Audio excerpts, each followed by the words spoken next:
Hello, everyone. Thank you for joining us at Think Well. I'm here with George Strange, Hello. and Good to see you again. Good to see you. After so long, after 5 minutes or so. For those who don't know, we live together.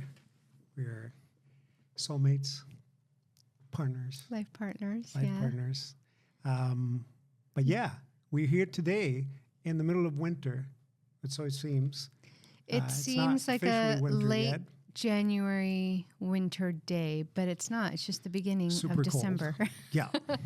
But we're not complaining. No, but we wanted to talk about a whole bunch of things. Want to talk about dogs for sure. Yeah, of course. So somehow we'll Yeah, make I them have a part of the few questions conversation. for you. You have questions for me? Okay. Yeah. Well, let's and do it. I do have them here on my phone. But yeah, I think it's See if I can answer them. maybe. They're not hard. They're just, I really want people to have a good understanding of what you do and what you're offering. So, yeah, essentially because I know you and how you are so focused and dedicated with your participants, I know that you're always trying to provide them with the best support. And I love your commitment of quality over quantity. I think that's really important. And the cohort you mentioned incorporates everything important to your participants. So my question is, can you share what this cohort is all about?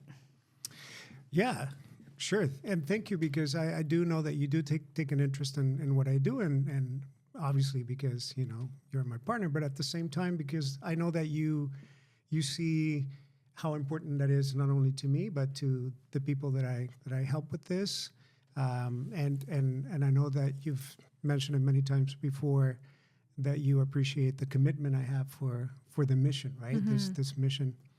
And so, yeah, so the cohort basically is, it's a 3-month program, right? Where there's only a limited time of participants at a time. And there's a reason for that, right? Because as you said, I want to focus more on quality versus quantity, right? So maybe some other programs or courses, would like to have as many people, register as possible, and that makes sense from the point of view of numbers, right? The more participants you have, the more you grow as a business. That is good. However, that's, to me, quality is number one, right? And particularly when we're talking about anxiety, because anxiety is something that that is also the result of focusing so much on output, focusing on numbers, right? Focusing on getting a lot done, accomplishing more. And so, really the idea of this cohort is that, less is more, right? And so it's a 3-month program, very intensive and immersive. So the students get a chance to go through the modules. It's based on the FUCK course that I created. So let me rewind a little bit. So the FUCK course, how I came up with that was that I was experiencing severe anxiety many years ago, panic attacks, and I didn't know what to do, right? But, realizing that panic attacks were exactly as the word says, attacks, I kind of used the analogy of, the sucker punch, right? Except instead of a physical sucker punch, this was a mental sucker punch, right? So it came out of nowhere, unexpected. And that analogy allowed me to tap into my martial arts training, right? I've been doing martial arts since I was a young boy. And so that's part of me, right? It's part of who I am. And so, of course, what does a martial artist do to train, to defend him or herself from a sucker punch, right? Or any attack, any unwanted attack. That's what, the whole self-defense, world is all about, right? And so that allowed me to think about, whether, to consider whether I could apply the principles of self-defense, physical self-defense, to a mental self-defense. And so I assembled, all those principles, and sure enough, started to work for me, right? These are principles that are not just, something that you understand intellectually, but, you embody them, right? There's an embodied practice, a daily practice. And so, they proved to be really, really effective. My anxiety and my panic attacks gone. It's been about 10 years already. And so, I applied the same idea. In the beginning wasn't really a full course, that it wasn't really as structured. It was just kind of the idea of, applying mental self-defense to fighting anxiety. But then, so I introduced that to my participants. Who were mostly coaching with me because, they wanted to just basically live a healthy life, right? So healthy lifestyle, eating better, exercising, the mindset piece. And so, again, it proved to be very effective. A lot of people anxiety is kind of a byproduct of, a lot of uncertainty in our lives. And this is what we face on a regular basis, right? Mm-hmm. And so when that happens and we become anxious, right, it doesn't matter whether you are seeing a coach, such as my case, for example, whether you're seeing a coach because you are wanting to lose weight and get more fit or start eating better or thinking better, you still have to deal with anxiety, right? And so again, that the idea of mental self-defense proved to be very effective as well for my participants. So I figure, okay, it worked for me, it worked for them. Now I have to really, think about how I'm going to teach this, and so it became more of a course, right? And so, I went to work in terms of, recording the lectures and making it available online, right? And that's great, right? So a lot of people benefit from the course because they're able to watch the lectures, get through the modules and the lessons and all that. But that's kind of just a fraction of the experience. The experience has to be a holistic thing, right? And so, we've talked about a holistic approach of, and wellness. And so for me, this is how the idea of the cohort plays an important role here, because during those 3 months, what the participant or the student is doing, they're getting through the modules and the lessons, but there's also a community, right? Mm-hmm. There's a community, and because it is a small community, we get a chance to really dive deep into the courses and to the principles and to the lessons, right? So there's a weekly group coaching session, right? And so we get really into the principles and how to apply them in real life, right? And bridging that gap between the sort of the theory, right, and the practical, right? And then I meet with my participants one-on-one individually every single week, just to make sure they're on track with their progress, and coach them individually as well. And so you have the coaching, the group coaching, you have the individual coaching. We also have other events, right? So we have events like workshops. We have a Q&A every single week as well. One of the things that I've learned, with coaching people for years, is that there's always questions, right? So you are in a coaching session, you feel great, you feel like you got a lot out of it. Now you go home and you apply all these things. When you're in a community setting too, with your peers, you're also exchanging ideas. Seeing how things are working for somebody else, and getting some ideas there and participating. But there's always questions, right? So you might have a question about whether it's the course, the materials, a concept that I, explain in the course, or how to apply these principles. And so, the Q&A sessions are something that's really, really cool. People really like it because they can come in for an hour and just ask any question, right? Mm-hmm. So There's really no format for that. So that's already three times during the week meeting with me, right? And then in addition to that, we have our community as well, the 24/7 Facebook community. So, the participants are always, again, exchanging ideas, just chatting, right? Supporting each other. And we also do, other events too in our Facebook community. So, basically the whole week for those 3 months, we're really immersed in this idea of fighting anxiety through a method of mental self-defense, right? And so again, the cohort is a small group because the best results sometimes are in a more intimate environment, where a structure support is it's a little bit more efficient in that sense and effective.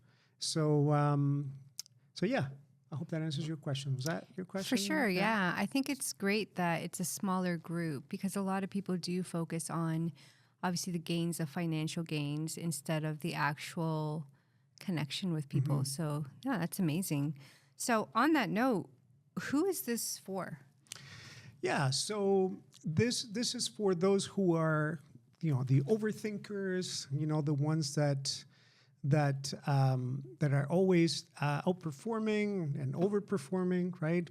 Those that are solopreneurs, people that spend a lot of time working, by themselves, people that are anxious by nature, people that are also highly self-guided or self-taught.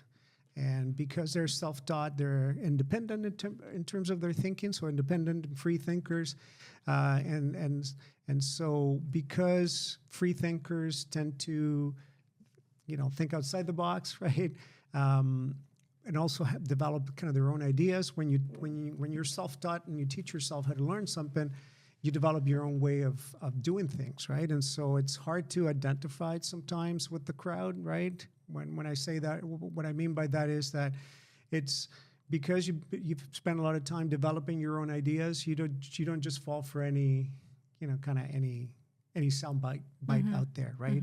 And so that creates a sense of sometimes social isolation, right? I know from my experience, I'm kind of describing myself in many ways, right?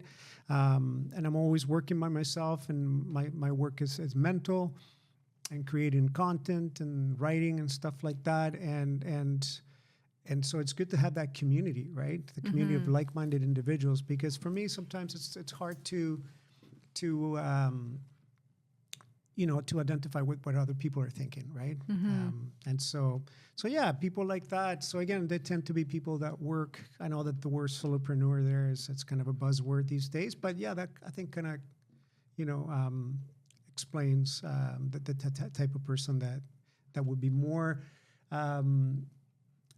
vulnerable, I guess, to experiencing anxiety, right?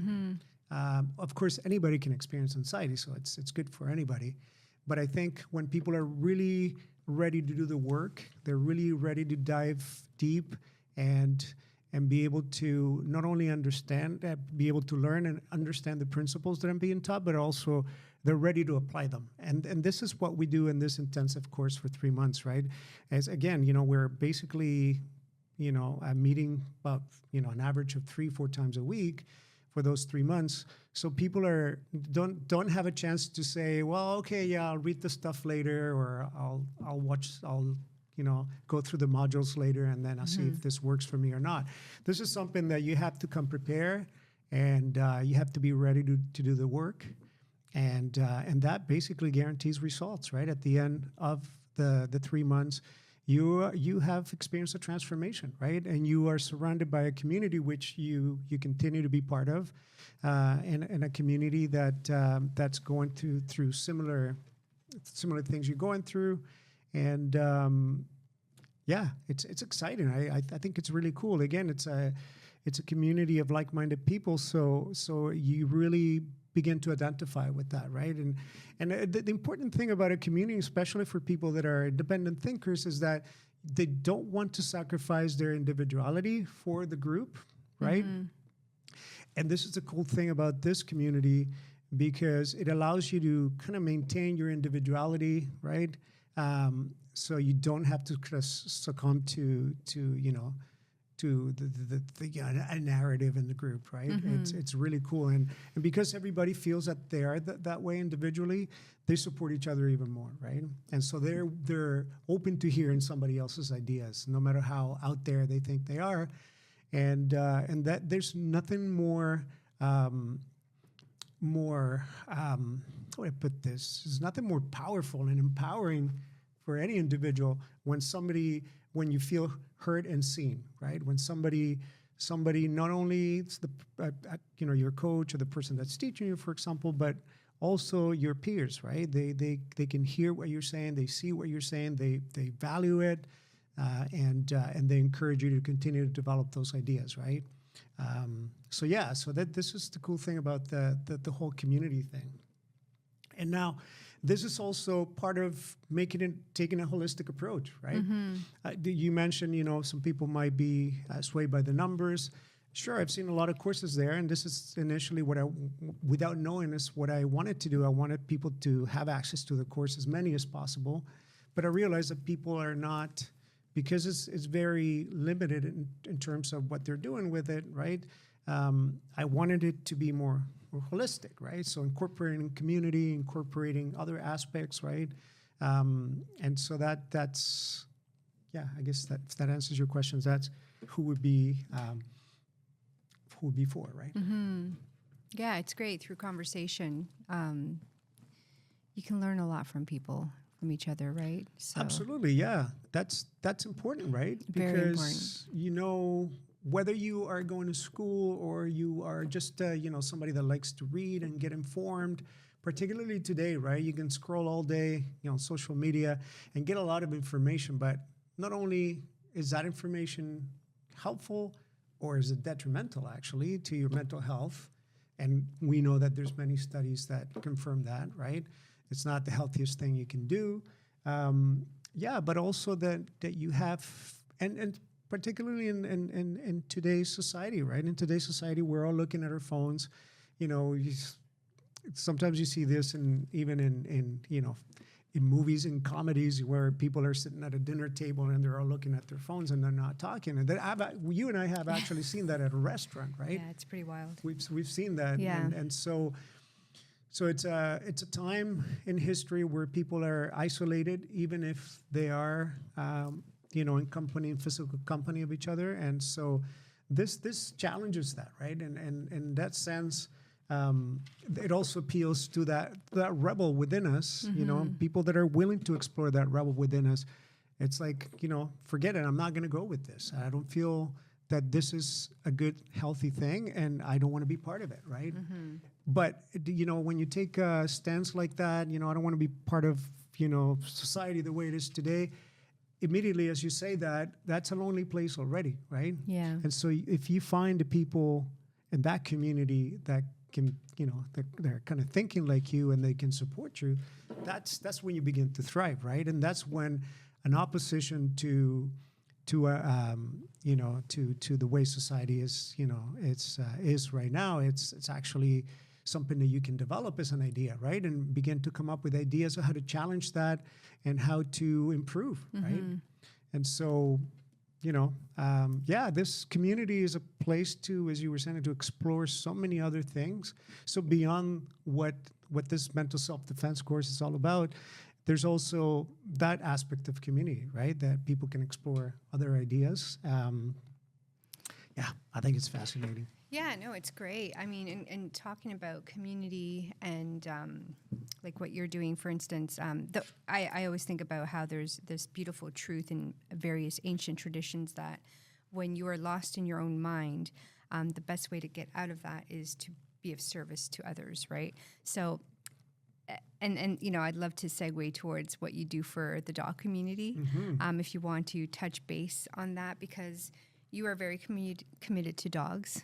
Obviously, we have Pumpkin here. She, all the puppies that we've had in our, many years together. You're a great dog advocate. So how does this tie into your your program? Yeah, great question. And again, we go back to the sort of the holistic approach, right? Again, so if I wanted to just, give people information, the course that I created would be pretty good, I have to say, pretty good information, but that's been curated for, what people are experiencing, in this case, anxiety. But it would be just that, right? So again, bringing community, the idea of community is it's not just humans, right? And so if anybody's familiar with my story that I've I told my story a few times.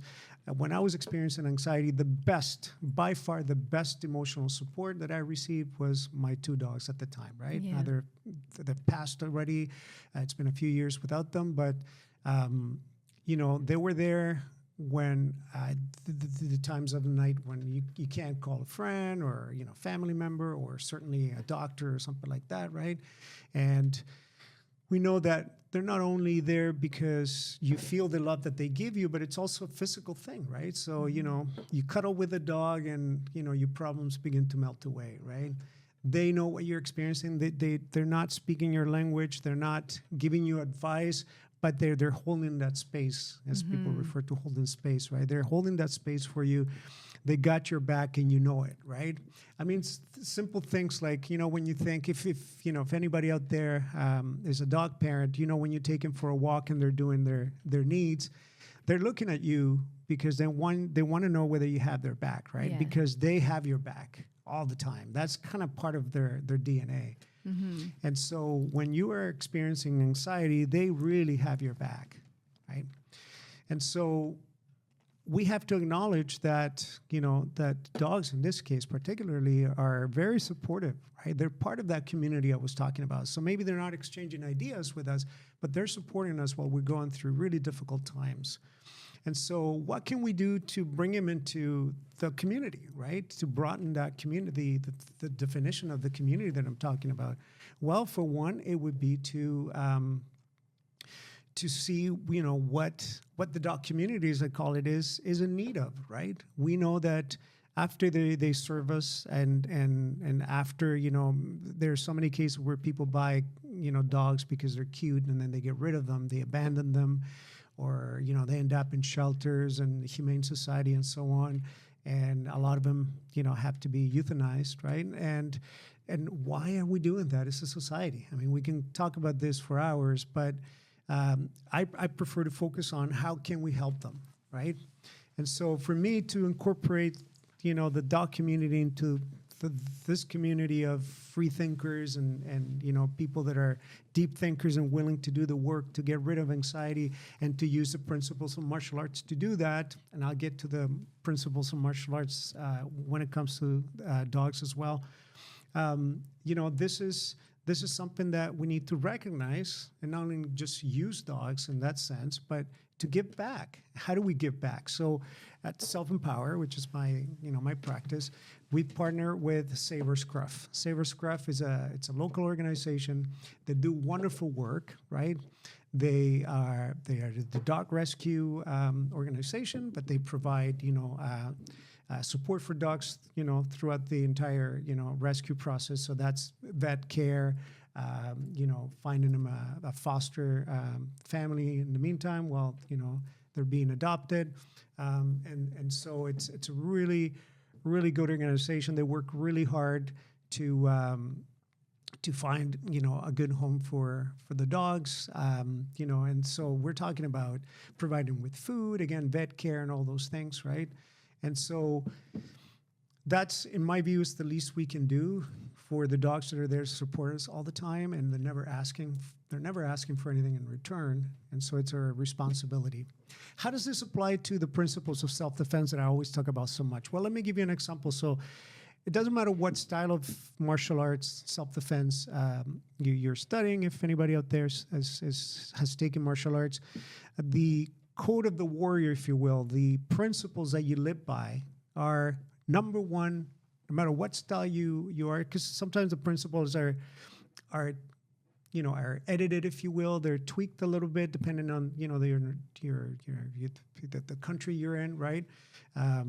And so, but the one of the principles that always remains there, no matter when or where, is respect others, or community, serve others. Right? Respect others is kind of a quick way of saying it when you're bowing and you're doing your meditation during a martial arts class. But what does respect, to respect others mean? It means community. It means to serve others. It means to defend those that cannot defend themselves, right? This is where self-defense, physical self-defense comes in. It means looking after people that are vulnerable. It means looking after, respecting others. It doesn't say respect other humans. Respecting others is other forms of life as well. If we are respecting, and I focus on dogs, but I'm talking about animals in general, and the environment in general, if we are going to respect other lives and the life of dogs, then again, this makes sense to be able to incorporate it into this whole thing, right? So this is where, again, we partner up with Save Our Scruff. So portion of the fees, the tuition fees, go to Save Our Scruffs, right? So they can do the wonderful work that they do. So yeah. Great how you tie them both in, because you are providing a service and you're being of service to others, and why not add our beautiful fur babies? Of course. I love it. So tell me, what is the journey you take your participants on? So when they start working with me, there's that many things that anxiety creates for people. So one of those things is a lack of clarity, right? Lack of clarity. We do a lot of overthinking, a lot of overanalyzing, and there's a lack of clarity in terms of direction, right? And so they go from not being clear to finding that clarity, right? Not just finding the clarity in whatever they're pursuing, but they develop a system that works for them, that will, after those 3 months, they'll be able to tap into the system all the time if they're feeling like there's a lack of clarity, and regain that clarity again, right? So this again is for people that are used to being self-guided. So you give them the tools to be able to do that, and so this is also for people that that experience, as I mentioned earlier, a little bit of social isolation, right? How they can relate to the group, how they can seek that sort of group identity while remaining in the individuals that they are, and maintain that sort of uniqueness as individuals. It's a journey that takes people from that feeling of uncertainty, that really strong feeling of uncertainty, to peace of mind, right? Mm-hmm. So really, they train themselves, they train their minds to become peaceful, right? And that's what we're all looking for, right? And that means that you develop a very healthy inner dialogue, right, with yourself. Mm-hmm. So a relationship with yourself. So people that are alienated from themselves, they also tend to be alienated from the community, right? They're kind of lost, and the journey eventually takes them in the direction of feeling at home within themselves and within the community. Yeah, I love this because you had mentioned before, it's not like you're imposing a narrative or a way of being for your participants. So it's something that is sustainable, because I find programs that I've seen in the past and I've been in, it's very much, okay, you have to change this, and become a different person almost, right? Mm-hmm. And it's almost like they want the person that's offering this almost wants people to become them. I don't know if you've noticed that in the past, but I've seen this a lot with a lot of, self-help and master classes. So I think it's great that you don't try to change people. You meet them where they're at and you provide them with great tools, right? Yeah. Instead of saying, okay, don't do this, don't be that, be like this. So I think that's fantastic. I mean, I've been doing this for so long already that I kind of, at the beginning, I used to tried to apply that whole idea of meet people where they are, and then, but I know, and I did this for a while, and I know a lot of people that are in the industry, they meet people. So I'm using the kind of a metaphor, meeting people, the metaphor of meeting them at a bus station, right, or a train station, right? You meet them where they are. So instead of saying, well, I'm at this other station, right, far ahead, you meet them where they are, maybe at the beginning of their journey on the train, right? And then what? The question is what, right? So the majority of the people that you describe are just meeting people where they are. But if the people that they're trying to help remain at that station, sure, they're going to meet them there all the time. So they're going to have company. Yeah. So it almost becomes something that you're instead of providing, you're providing the support and the so-called accountability. Maybe we can talk about the different definitions of accountability.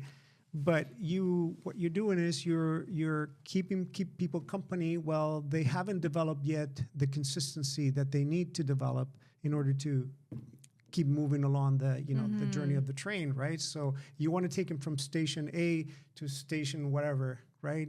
Z or whatever, and so you walk with them, or you're with them during that journey on the train, right? The metaphor of the train.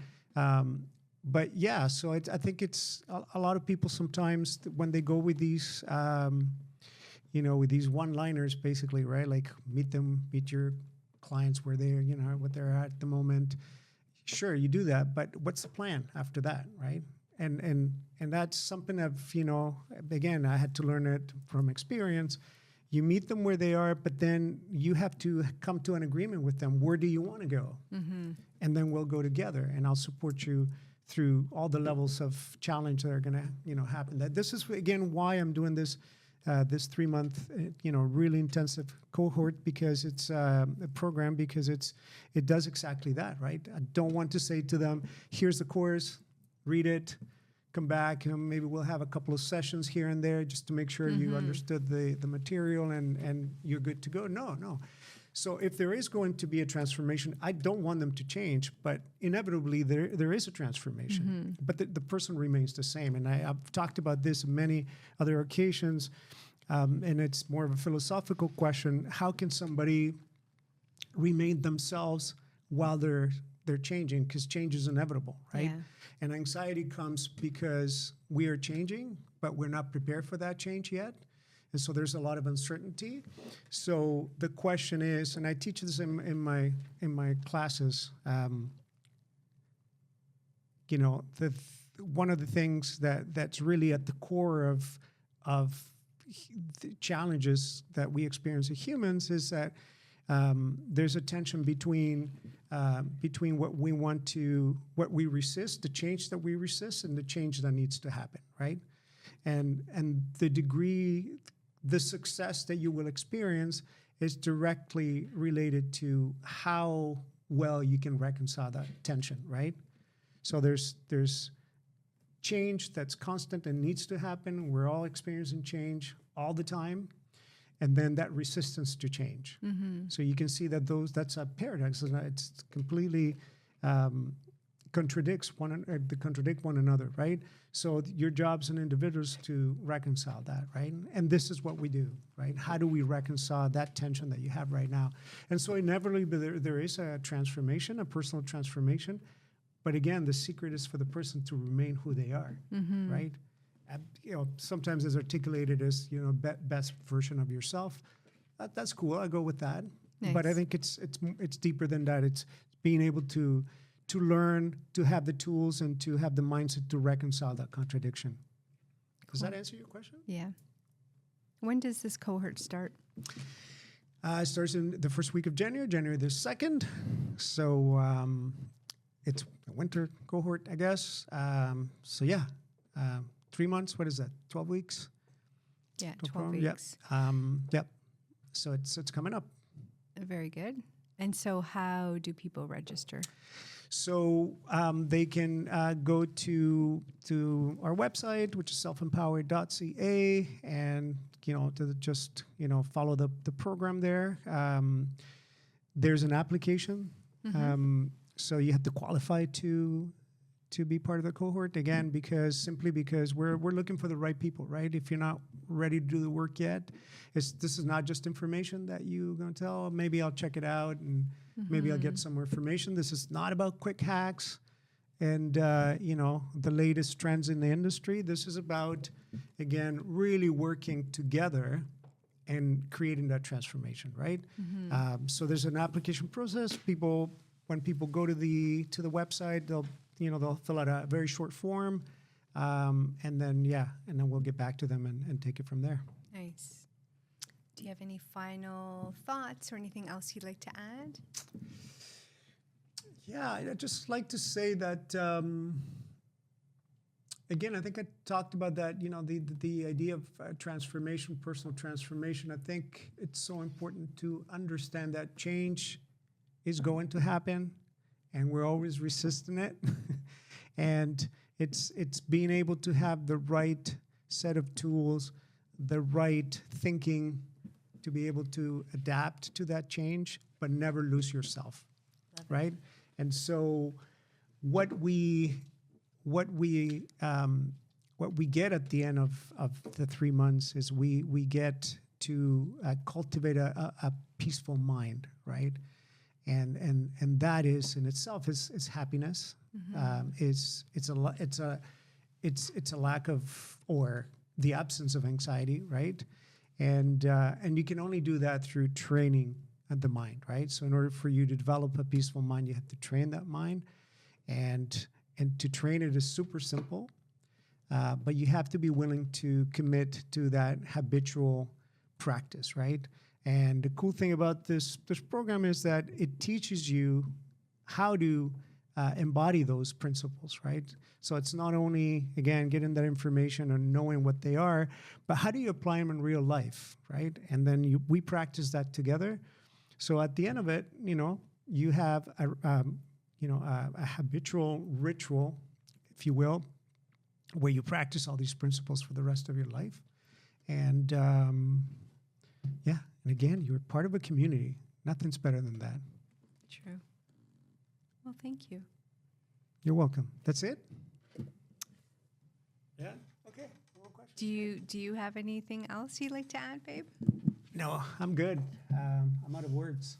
All right. Well, thank you so much, George, for this. This was really insightful.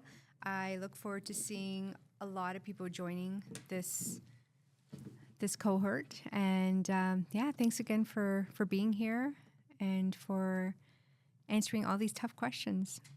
Thank you very much. Thank you, everyone.